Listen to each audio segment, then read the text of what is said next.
Women football के coach तो Indian women national football coach Kashmir, it tells you about the success we have created in football. So I think we are already on the right path, और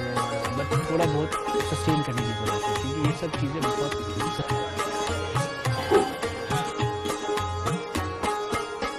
शक्ल चूस इंसान मगर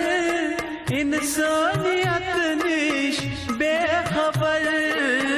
शक्ल चूस इंसान मगर इंसानियत निश बेखबर ह्याव तम मत इम्तिहान ह्याव तम मत इम्तिहान यमी शक्ल मत